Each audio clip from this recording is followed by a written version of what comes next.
주제표 회복 캠페인 같이 하겠습니다. 주여 이제 회복하게 하소서. 예배를 회복하겠습니다. 기도를 회복하겠습니다.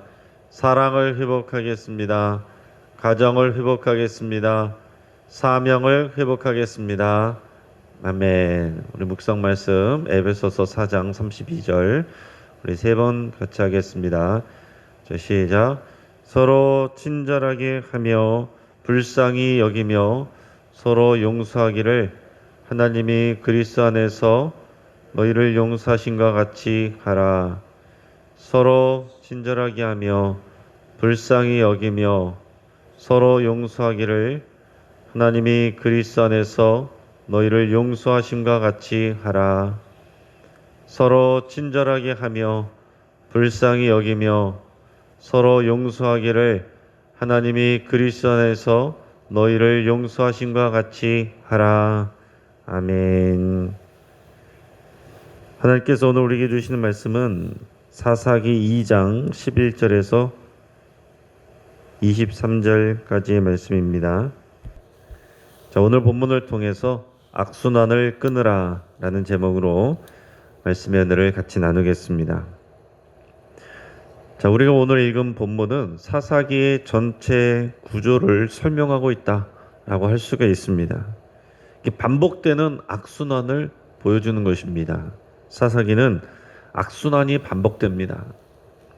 하나님을 알지 못하는 다른 세대가 일어났다고 앞에서 이렇게 보고하자마자 그들은 바로 우상 숭배를 하면서 하나님 앞에 배역을 합니다. 그 배역은 하나님의 진노와 심판으로 이어지게 됩니다. 그 심판이란 것은 주변 나라들의 침략이에요.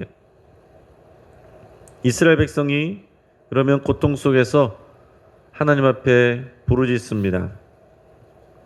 그러면 하나님은 그들을 외면하지 아니하시고 하나님께서 그들을 구원하십니다.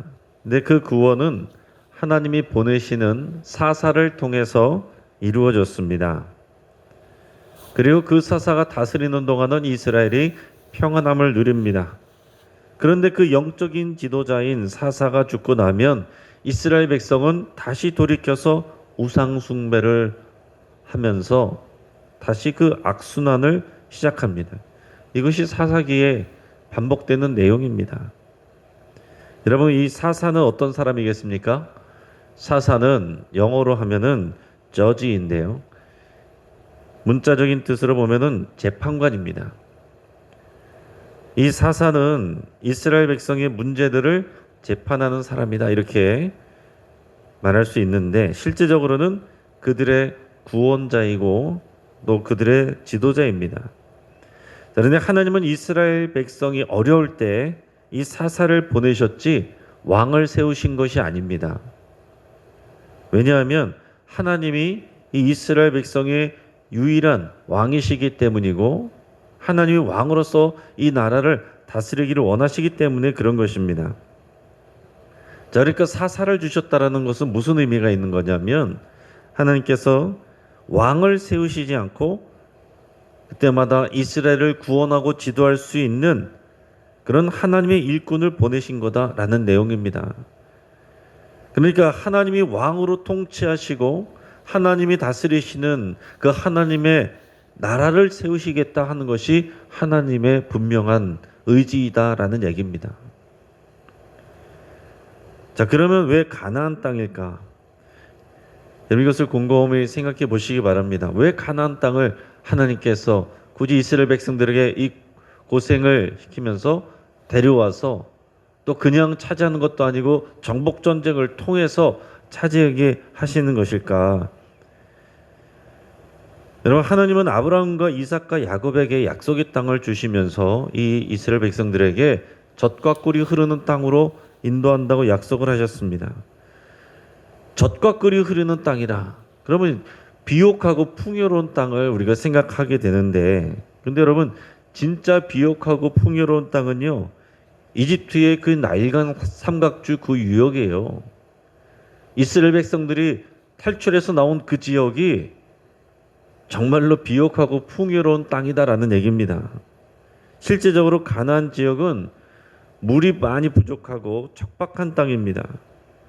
땅의 많은 부분이 황량한 광야이고 또 험악한 산악지대가 많습니다. 농사를 짓는데 물이 필수인데 애굽에서는 기술이 발달해서 댐을 지어서 늘 물을 공급할 수가 있었고 주기적으로 나일강이 범람해서 그 일대가 아주 푸르른 곡창지대입니다. 근데 가나안은 그런 땅이 아니다라는 거죠. 정말 젖과 꿀이 흐르는 땅이 우리가 생각하는 비옥하고 풍요로운 농사가 잘 되는 그런 땅이라고 생각한다면 그냥 애굽에서 살면 되는 것입니다. 그리고 애굽에서는 그러나 이스라엘 백성들은 농사지면서 살지 않았어요. 목축하면서 살았습니다. 그런데 이제 가나안 땅에 와서는 농사를 지으면서 목축도 하지만은 농사를 지으면서 살게 됩니다.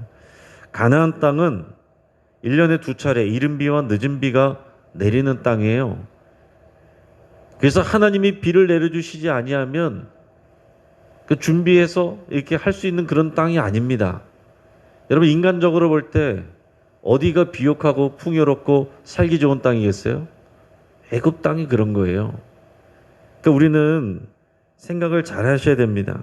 하나님의 이스라엘 백성들을 속여서 가나안에 데려간 것일까요?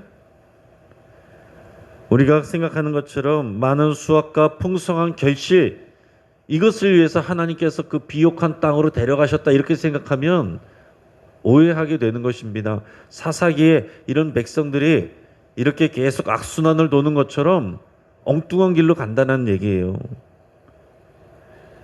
이스라엘 백성처럼 이 경제적 이익을 위해서 기꺼이 우상 숭배로 나가게 되는 그런 삶으로 빠지기 쉽다라는 것이죠. 신명기 11장 보면 애굽과 가나안 땅을 비교한 내용이 나옵니다. 신명기 11장 10절에서 12절까지 말씀을 제가 한번 읽어드리겠습니다. 네가 들어가 차지하려는 땅은 네가 나온 애굽 땅과 같지 아니하니 거기에서는 너희가 파종한 후에 발로 물대기를 채소밭의 댐과 같이 하였거니와 너희가 건너가서 차지할 땅은 산과 골짜기가 있어서 하늘에서 내리는 비를 흡수하는 땅이요 네 하나님 여호와께서 돌보아 주시는 땅이라. 연초부터 연말까지 네 하나님 여호와의 눈이 항상 그 위에 있느니라. 아멘. 자, 그러니까 이 가나안 땅은 하늘만 쳐다보게 되는 땅이다라는 것입니다. 그러니까 인간적으로 보면은 가나안 땅보다 애굽 땅이 훨씬 더 좋은 곳이고 차라리 거기서 사는 게 좋은 거예요. 그러나 하나님이 원하시는 것은 가나안으로 인도한 것은 이른 비와 늦은 비의 은혜를 구하면서 오직 하나님의 은혜만을 구하면서 살아가는, 그래서 하나님이 항상 돌보시고 지켜주시고 공급하시는 그 일을 위해서 가나안 땅으로 하나님께서 부르시는 것입니다. 또 더 생각하면 이 가나안 지역은요, 그 지정학적인 그런 의미가 있어요. 하나님께서 뭘 원하시는가 하는 것을 우리가 생각을 할 수가 있게 되는데, 여러분 애굽은 어떤 데입니까? 세계 역사에 있어서 큰 영향을 준 그런 나라이고 문명입니다. 인간의 기술과 능력이 발달했습니다. 하지만 가나안 땅은 오직 하나님만을 의지해야 되는 땅이에요. 더 나아가서 이 가나안 지역, 지금의 이 팔레스타인 땅이죠. 이거는 세계사적으로 굉장히 중요한 요지입니다. 지금도 이 작은 땅덩어리, 이 팔레스타인 지역은요, 우리나라의 경상도보다도 더 작은 그런 땅덩어리인데 늘 항상 전 세계적으로 항상 이슈가 되고 화제가 되고 또 굉장히 중요한 의미를 갖는 그런 지역입니다. 이 작은 땅덩어리에서는 대국이 나올 수가 없어요.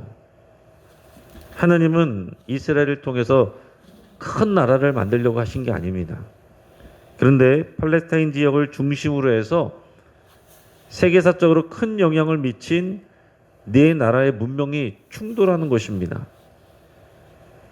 그 위쪽으로는 메소포타미아, 그 아래쪽으로는 이집트, 그리고 저 옆으로는 왼쪽으로 올라가면은 그리스, 또 로마, 이런 네 문화권이 경쟁하고 충돌하는 그 중심에 이 팔레스타인 땅이 연결되어 있다라는 것입니다. 우리 민족이 그렇잖아요. 위로는 중국, 또 밑으로는 일본. 그래서 서로 이 침략하고 전쟁하는 그 통해서 이리 밟히고 저리 밟힌 것이 우리나라의 우리 민족의 그런 아픔이면서, 그러면서도 우리가 여기까지 또 건재하게 있었던 건 정말 놀라운 일이고 기적이고 하나님의 보호하심입니다. 마찬가지로 팔레스타인 땅이 그런 거예요. 이 지역은 그래서 근처에 큰 나라와 문명이 생길 때마다 계속해서 정복을 당하는 것입니다. 그래서 이것을 인간적인 눈으로 보면은 다른 나라, 다른 땅을 먹기 위한 이 교두보가 되는 것이고, 이것을 하나님의 눈으로 바라볼 때는 어떤 거겠어요? 하나님은 이런 제국을 만들려는 것이 아니라 이 작은 땅을 통해서 이런 내 나라, 큰 문명들, 이런 데로 하나님의 나라가 전파되고 영향력을 미치는 그런 것을 하나님은 생각하신다라는 거예요. 여러분, 신약에서도 보면 사도 바울이 예수님의 명령을 따라서 땅 끝까지 이르러 증인이 되려고, 복음을 전하려고 했는데, 그 당시에는 땅 끝이 서바나, 스페인인 줄 알았어요. 그때는 이제 과학 지식이 부족했기 때문에 이 지구가 둥글다는 것을 몰랐고 땅이 이렇게 평평한 줄 알았습니다. 그 끝은 그냥 절벽인 줄 알았어요. 그래서 땅이 끝이 서바나, 스페인인 줄 알았고, 사도 바울은 로마를 거쳐서 이제 그 지원을 받아서 서바나로 가려고 했는데 가지 못하고 로마에 있는 감옥에 갇혀 있다가 순교해서 죽었습니다. 여러분, 이것도 모르니까 인간적인 눈으로 보면은 그 사역이 사도 바울이 실패한 것 같지만 하나님은 전혀 실패한 것이 아니었습니다. 그 당시 로마는 모든 세계로 가는 길이 다 통해져 있는 그런 곳이었어요. 세계의 중심이었습니다. 그래서 그 로마에서 사도 바울이 죽었지만은 그를 통해서 복음이 힘있게 전해졌고, 결국에는 시간이 지나니까 로마에서 기독교가 공인이 됐고, 나중에는 국교화가 돼서 로마가 기독교 국가가 되고, 로마를 통해서 그리스도국으로 있는 모든 연결되어 있는 유럽 전 지역으로 복음이 쉽게 전달될 수 있었다라는 얘기입니다. 그래서 그 유럽을 통해서 또 그 유럽을 다른 대륙으로 돌고 돌아서 오늘 저와 여러분이 이 자리에 앉아 있는 이유가 된 것입니다. 하나님은 그런 것을 바라보고 계신 거예요. 그냥 인간적인 눈으로 보면 척박하고 황량하고 댐도 만들 수 없는, 그냥 하늘만 쳐다보고 있는 그런 땅. 하지만 하나님은 그런 땅에서 인간의 제국을 만들려는 것이 아니라 하나님의 나라가 확장되어서 모든 다른 나라, 다른 민족까지 구원케 하시는 그런 하나님의 나라를 만들어 가시는 것이 하나님의 뜻이다라는 얘기입니다. 그 당시에 있는 사사기 이스라엘 백성들은 그런 거를 다 이해를 못했습니다. 그러니까 우리는 시간이 지나고 역사가 지나고 그 가운데 이제 예수 그리스도께서 오시고 그 이후 2000년이 지난 상황에서 우리는 이제 구약에서 말씀하신 것들이 약속이 실천이 되고 이것이 증거가 되고 열매가 되고 그런 것들을 비밀로 감춰졌던 것들이 계시가 되어서 우리는 알고 있기 때문에 우리가 더 많은 것을 알고 있는 거예요. 그러니까 사사기의 이스라엘 백성들은 잘 모르지만은 그냥 순종해야 했다면 우리는 알면서 순종할 수 있는, 그리고 그 중심이 이제 예수 그리스도시라는 거. 인간적인 방법으로 인간의 왕을 세워서 인간적인 나라를 크게 만들어가는 그런 방식이 아니라 하나님께 절대 순종해서 인간의 눈을 볼 때는 다른 나라들보다 굉장히 협소해 보이고 작아 보이고 별 볼 일 없는 것 같은데, 그러나 하나님의 시간으로 나중에 보면 그 제국들은 다 무너졌지만 하나님의 나라는 퍼져가는, 이것이 하나님의 시간이고 하나님의 역사이고 하나님의 뜻인 것입니다. 오늘 본문을 인간적인 시각으로만 보면 인간들의 실패의 기록입니다. 오늘 본문의 11절에서 13절 같이 읽겠습니다. 이스라엘 자손이 여호와의 목전에 악을 행하여 바알들을 섬기며 애굽 땅에서 그들을 인도하여 내신 그들의 조상들의 하나님 여호와를 버리고 다른 신들 곧 그들의 주위에 있는 백성의 신들을 따라 그들에게 절하여 여호와를 진노하게 하시게 하였으되 곧 그들이 여호와를 버리고 바알과 아스타롯을 섬겼으므로. 자, 이스라엘 백성들, 지금 이스라엘 백성들은 3세대 다른 세대입니다. 여호와 하나님을 경험하여 살지 못하는 그런 세대. 이런 세대는 기꺼이 이방 신들을 섬기고 그 앞에 절했습니다. 12절에 보면 그들의 주위에 있는 백성의 신들에게 다 절하고 다 받아들이는 거예요. 그들이 생각할 땐 어떻겠습니까? 우리들은 관대하다. 우리 여호와 하나님 신앙만 옳다고 생각하지 않고 주변에 있는 다른 우상들도 다 받아들인다. 우리에게 풍요를 준다면, 농사 잘 되게 하고 경제적 이익 준다면 바알에게 아사랴에게 얼마든지 우리 절하고 섬긴다. 이런 거예요. 그래서 하나님이 이 가나안 족속들을 진멸하여서 다 쫓아내고 그리고 그 제단들을 다 허물라고 하신 것입니다. 그 주변의 환경이 다 그런 것들이 있는데 여호와 하나님만 유혹받지 않고 섬기는 거, 이게 쉽지 않다는 말이죠. 사람들이 이렇게 연약하고 유혹받기 쉬운 존재이기 때문에 하나님은 그들과 어울려 지내지 말고 그들을 쫓아내고 제단도 허물어 버리고 하나님만 바라보라고 했는데, 그러나 여호와 하나님을 경험하여 알지 못하는 이 세대들은 자기 주변에 옆에 있는 신들을 다 섬기는 거예요. 그러니까 그 우상 숭배 악을 피하지 못하게 됐습니다. 우리 이어서 14절에서 16절 같이 읽습니다. 여호와께서 이스라엘에게 진노하사 노력하는 자의 손에 넘겨주사 그들이 노력을 당하게 하시며 또 주위에 있는 모든 대적의 손에 팔아 넘기심에 그들이 다시는 대적을 당하지 못하였으며 그들이 어디로 가든지 여호와의 손이 그들에게 재앙을 내리시니 곧 여호와께서 말씀하신 것과 같고 여호와께서 그들에게 맹세하신 것과 같아서 그들의 괴로움이 심하였더라. 아멘. 자, 하나님은 그들의 악행에 대해서 진노하시고 또 노력하는 자의 손에 그들을 넘겨주셨다. 그렇게 표현하고 있습니다. 그들이 침략당하는 전쟁에 휘말리는 것을 내버려 두셨다라는 얘기입니다. 이스라엘 백성이 그들과 싸울 때 하나님이 돕지 않으셨습니다. 하지만 그들이 괴로움에 고통당하면 하나님이 다시 또 사사를 세우셔서 그들을 돕게 하시고 구원하시게 하세요. 우리 또 17절에서 19절 같이 읽겠습니다. 그들이 그 사사들에게도 순종하지 아니하고 오히려 다른 신들을 따라가 음행하며 그들에게 절하고 여호와의 명령을 순종하던 그들의 조상들이 행하던 길에서 속히 치우쳐 떠나서 그와 같이 행하지 아니하였더라. 여호와께서 그들을 위하여 사사들을 세우실 때에는 그 사사와 함께 하셨고 그 사사가 사는 날 동안에는 여호와께서 그들을 대적의 손에서 구원하셨으니 이는 그들이 대적에게 압박과 괴롭게 함을 받아 슬피 부르짖음으로 여호와께서 뜻을 돌이키시면거늘 그 사사가 죽은 후에는 그들이 돌이켜 그들의 조상들보다 더욱 타락하여 다른 신들을 따라 섬기며 그들에게 절하고 그들의 행위와 패역한 길을 그치지 아니했으므로. 자, 이스라엘 백성들은 하나님이 보내준 사사들에게도 순종하지 않았다라고 돼 있어요. 하다가 안 되면은 정말 죽을 것 같으면 그때는 따라가는데 하나님 사사 보내줘도 순종하지 않았다라고 그랬어요.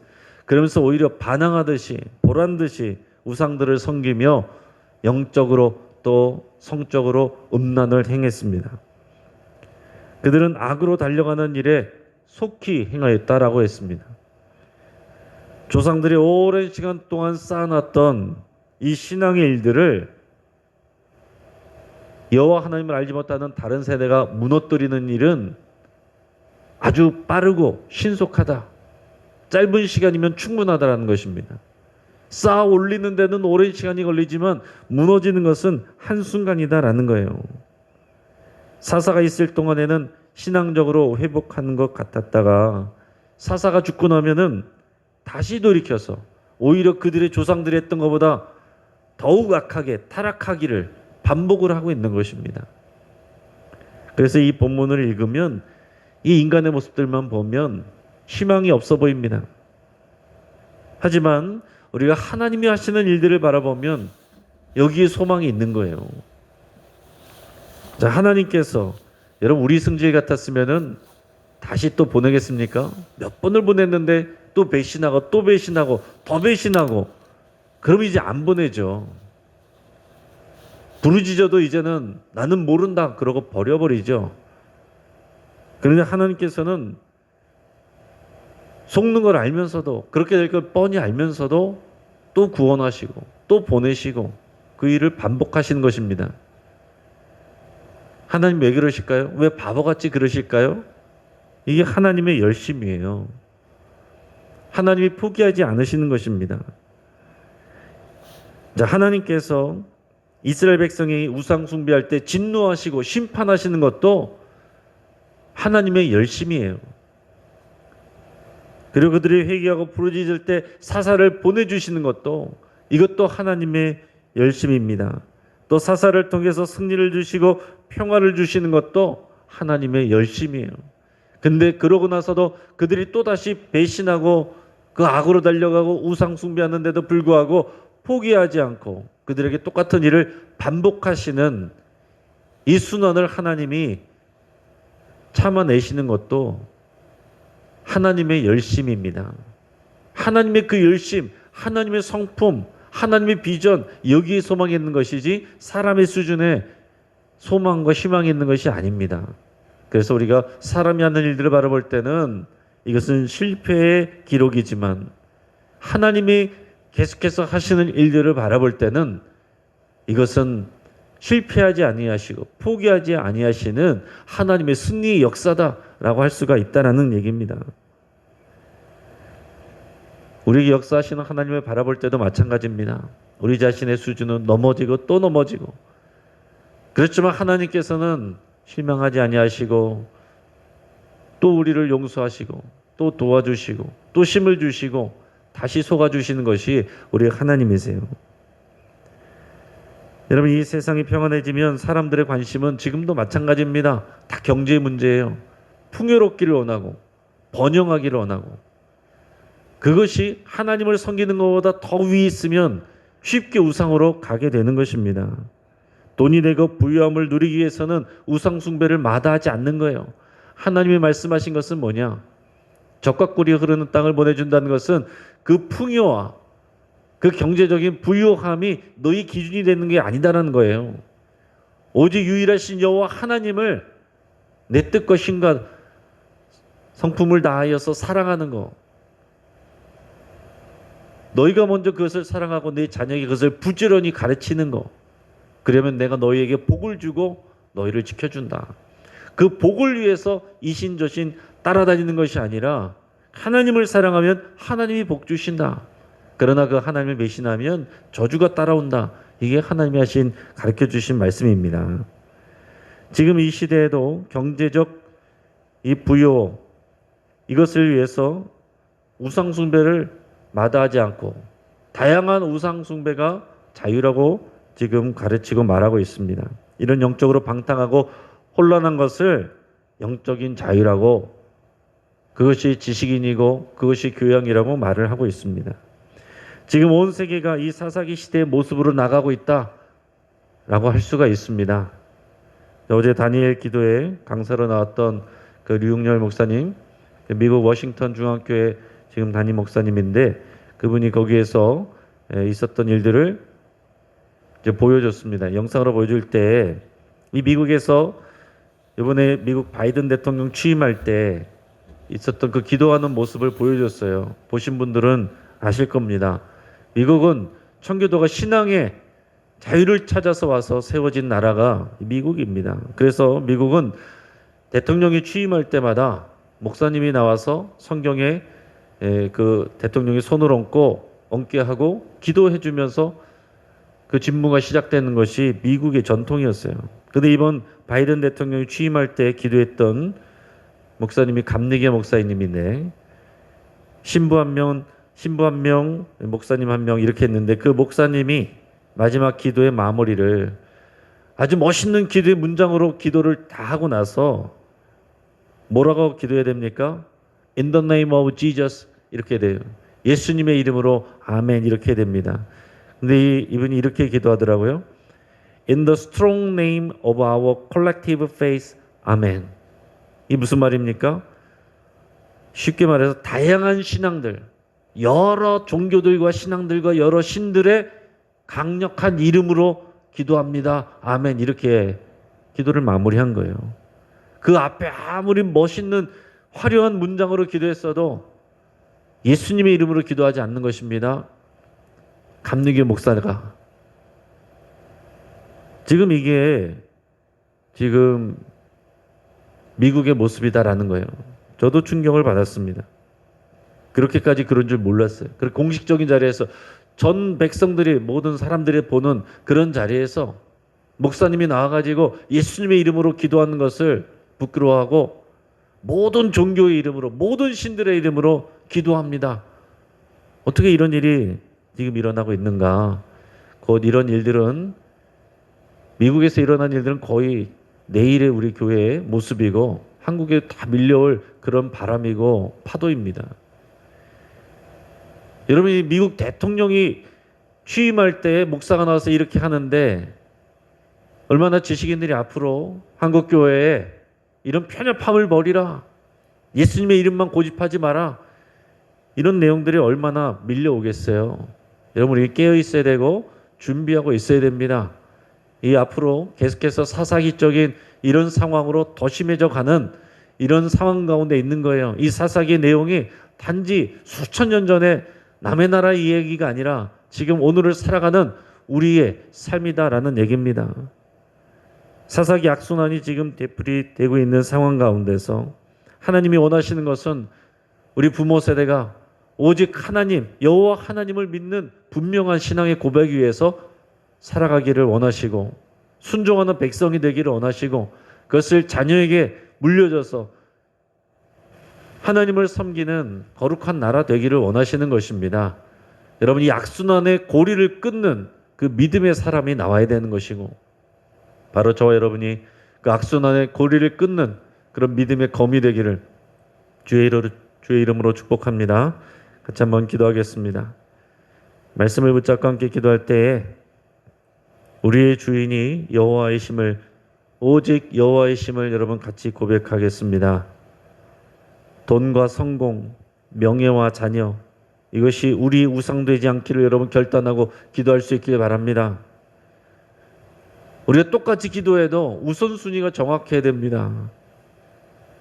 그 모든 풍요로움은 하나님이 주시는 것이고 그 복은 하나님이 주시는 것입니다. 복을 위해서 하나님을 믿는 것이 아니라 하나님을 믿을 때 복이 따라오는 것입니다.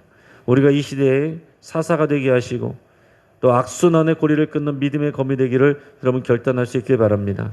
우리 가정의 회복을 위해서 함께 기도할 때 하나님께서 이 가족들의 삶에 찾아와 주시고 만나 주시고 변화시켜 주시기를 여러분 더욱 간절히 기도하셔야 됩니다. 이 세상에서 밀려오는 이런 큰 파고 안에서 지금도 여러분들이 말을 해도 여러분들이 자녀들이 말을 듣지 않는데 그러고 나서 세상 속으로 갔을 때 이 거대한 세상의 물결 앞에서 어떻게 쓸려가지 않겠습니까? 이 거대한 세상의 물결을 거슬러 올라갈 수 있는 그런 신앙이 반드시 우리 자녀들에게 가족들에게 심겨져야 됩니다. 여러분 이것을 위해서 간절하게 여러분 기도할 수 있길 바랍니다. 주주클럽 가정예배의 모든 성도님들이 순종하여서 참여하기를 위해서 함께 기도하시고 또 우리 선교를 위해서 기도할 때 우리 모리타니아 권경숙 선교사님 위해서 기도하겠습니다. 우물 파기 사역, 목회 사역, 또 태권도 사역, 장애인 사역, 교도소 사역 등이 주의 능력 안에서 이루어지기를 위해서 같이 기도하겠습니다. 지금 오늘 이 시대에 다양한 문화와 종교의 상대성이 강조되고 있는 이 시대에 오직 예수를 고백하고 외치는 성도들과 또 믿음의 다음 세대가 강력하게 일어나기를 또 그 중심에 우리 영신교회가 있기를 우리가 간절한 마음으로 이 시간 주여 한번 부르짖고 합심해서 함께 기도하겠습니다. 주여